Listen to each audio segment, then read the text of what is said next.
What's going on? Thanks so much for clicking on this video. I want to give you a little insight on what you can expect to see from these vlog type videos. I was just in Nashville with my good buddy Eric Hinman for his sweat crawl. Now, a sweat crawl is similar to a bar crawl where you go from bar to bar getting different kind of drinks, but except with fitness and with working out. And so we started off going to H-Dub, gym in Nashville, and then ran to the Normal brand, which is an amazing clothing company. And at the Normal brand, we did some ice recovery with Ice Barrel. This vlog will give you a little bit of insight on how that day was, some behind the scenes footage, as well as an educational segment right in the middle. I teamed up with my buddy Todd Anderson, who runs Dream Recovery, which is a business all designed around helping you optimize your sleep and your recovery. You'll get to learn a little bit about my own sleep history. I was diagnosed with a sleep disorder when I was 5 years old, and it's had a big impact on my life, so I don't want to ruin it. You can watch that in the video. What you're going to see next is a bunch of guys waking up pretty early to go and start setting up the gym, so we're getting ready for that first workout. Enjoy. Game day, headed to the event. Let's go! The reason we're here is today. H-Dub hit us up for the workout, then we're running to the Normal brand, and then we're gonna ice it down.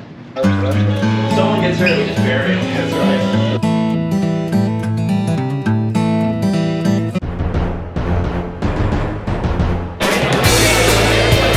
Right, we're here with Eli. He's a videographer filming it. What advice do you have for the people in their first video? Do your best. That's some good advice right there. 23 Nashville sweat crawl. Look like you give it up. Each minute, okay? So you'll be moving the majority of the minute. A single dumbbell. So 10 alternating. And then switch.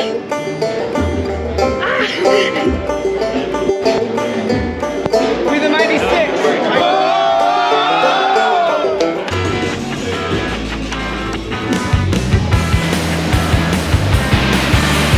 Let's go, baby. Let's go. Come on. Come on.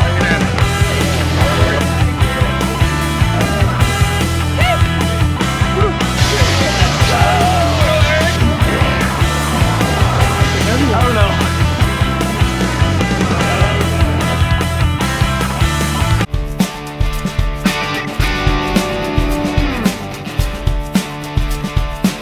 Are we having fun? Oh yeah. We having fun? Come on, we're in the home stretch, y'all.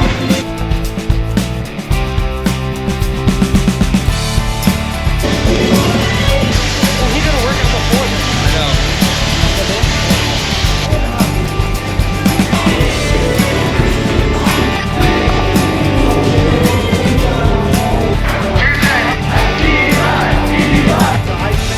To be honest, it's really hard, but you already did something hard. All right, so we're running now from H-Dub to the Normal brand, and I'm here with my friend Todd Anderson. What's up?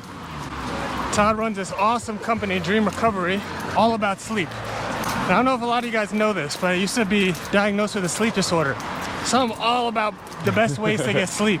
Yeah. Why'd you start Dream Recovery, and what is it? Yeah, so I mean, basically what we're trying to do is support everyone that's, you know, an athlete, high performer, just anybody that's trying to kind of kick ass in whatever they're doing, and support them specifically in sleep and recovery. Because I think, you know, I was an athlete, and there's always a stereotype around sleep until recently about like a stigma, like sleep when you're dead, if you're working hard, you're not sleeping, all this stuff, and sleep mask and bedding and, you know, stuff to support that was almost like this soft feel. It wasn't made for people who are high performers. So we're really trying to create a brand that supports people, you know, getting things done in the day and then taking the recovery seriously at night. I love that. You know, it's such like a hustle culture, but, you know, as an athlete myself, I know you played. Yeah. Did you play in NFL? Yeah, short time. Yeah. So, like, the benefits of the recovery are huge. Oh. In order to perform our best. And so it's not just athletes, but it's everyone. Well, I think that hustle culture, it's like people don't realize when they're actually sleeping well, even though the amount of time is shorter, the amount you can actually hustle in that amount of time is exponentially more. I talk a lot about that with my clients. I try to get people to go into 90-minute work sprints and then 30 minutes of recovery in between those sprints. I love that. And it's so hard though, getting like a type A person to tell themselves, okay, you're gonna go from 10 hours of work a day to 6 hours of actual work, but you're getting more work done because you're in flow states and you're able to jump back in that recovery. Also, like the entire human body, everything goes in waves. Like our body works really well with like a big stimulus and then a recovery, a big stimulus and a recovery. Yep. Oh, almost got hit by a car. Yes. This guy.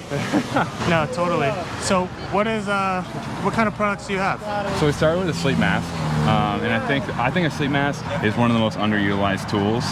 Specifically, like the psychological factor of a sleep mask, because I think very few people commit to just like shutting down, even though like you're in bed and like you're doing all the right stuff. Like you have your phone, that's always a temptation.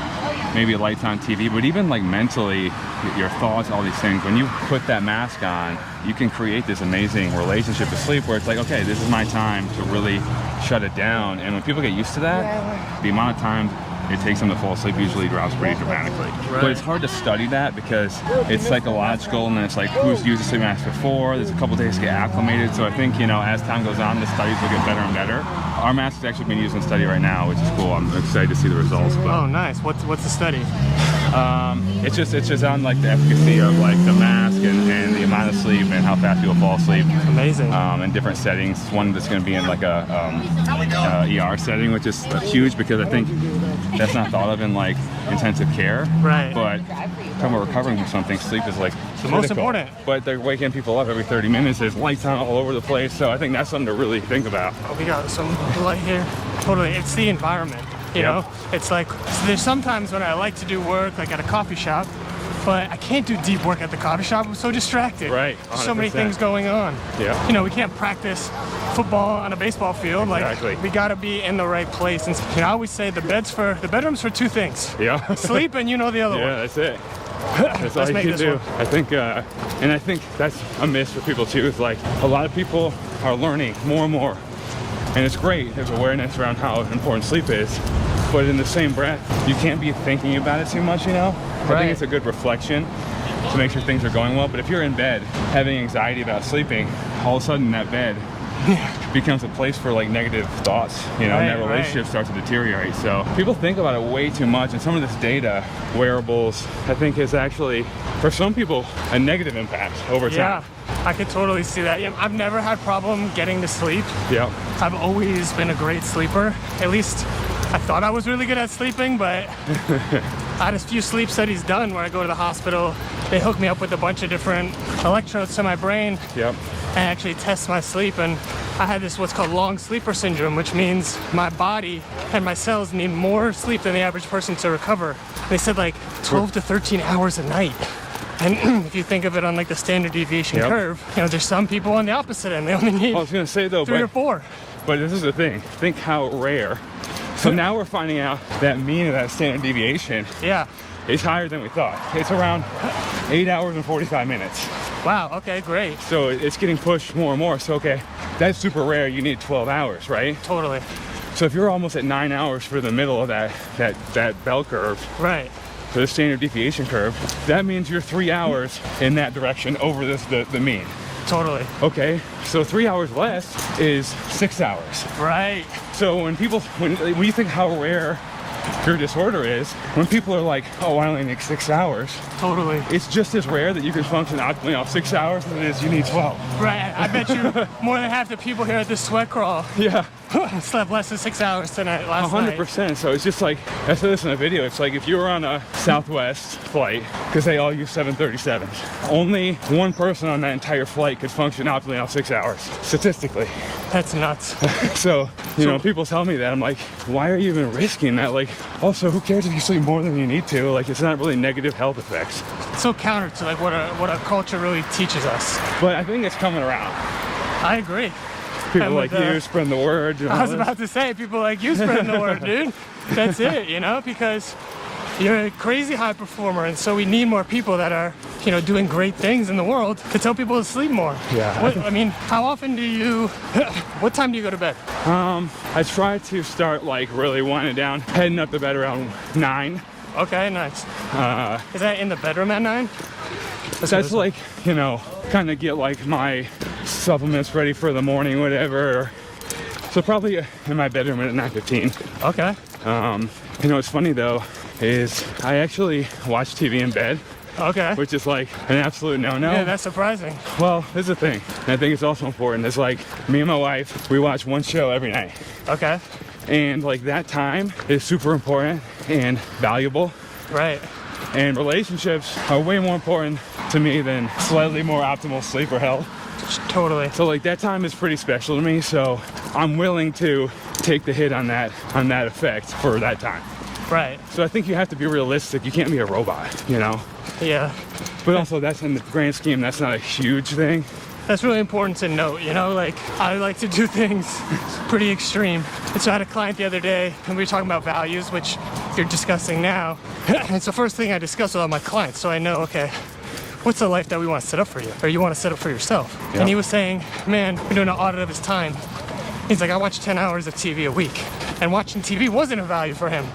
He thought, yeah, I kind of connect like that, but it's kind of just there and we do it. It sounds like for you it's a lot Right. more intentional.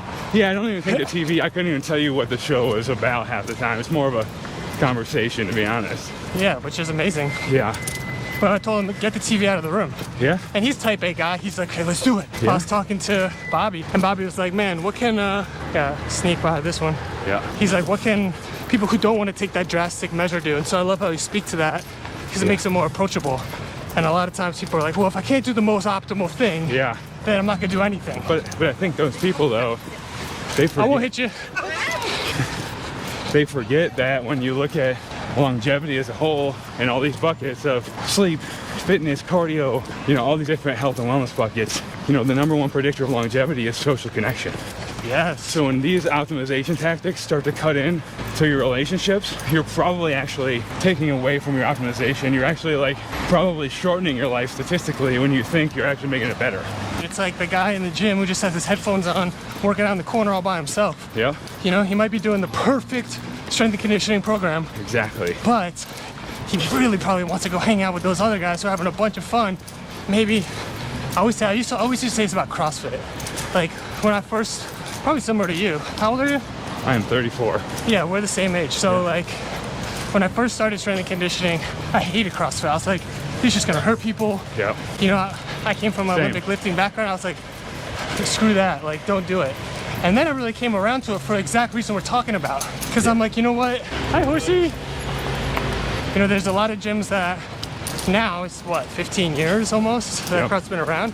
So a lot of coaches are getting better and it's never gonna be perfect. But even if you sprain your MCL and you're at the doctor at the hospital, you're gonna have a ton of people coming there to support you. 100%. Versus if you're just trying to do the best thing in the corner of the gym, you're gonna feel lonely and yeah, And it's like when you say best thing, in what capacity? You know, what's your goal? Like, totally. if your goal is to have the biggest biceps and you don't care about anything else, yeah, but chances are that's not true. Totally. Right, or, I mean, I talk about this every day with people. They think that the big bicep is the goal, but what do the big biceps get them? Right. Not what they think it will. Right, they think it will get them more friends. But ultimately, it's we all want to be included by other people. It's really like asking yourself, why do you do the things that you do? Yep. How much money is enough? How much hustle is enough? Yep. How much fitness is enough? And then if you don't know what it is that is enough, then nothing's ever enough. Yep. And you're always stressing, and then you're not sleeping, and you don't have a good friendships. Cycle. Yeah, it's a cycle. My heart rate up, like, okay, I'm good. I'm just awesome. Yeah, no, but we just stick through it. So fun. That's pretty good. Heck yeah, And now we're just focused on recovery, wound healing. How you feel? Woo! Refreshing.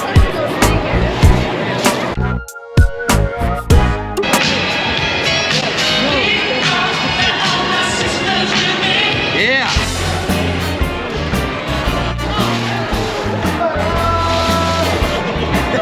Sorry. Good. Brand, a lot of people got in the ice. Huge success. It was amazing. Such a great turnout, such good energy, so many ice baths. Yeah. Killer workout. Heck yeah. Have you ever had that many people in your gym before? Absolutely not. That was insane. I think that was about 3 times the amount we've ever had. Man, you That was crushed it. So organized, so clean, so well done. Nice job, bro. Thank you.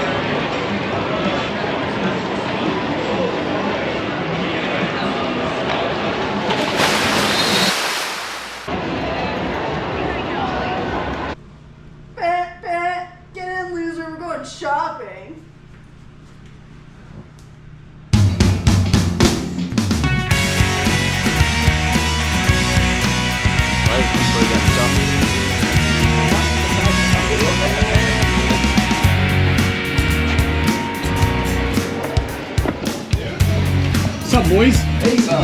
We go.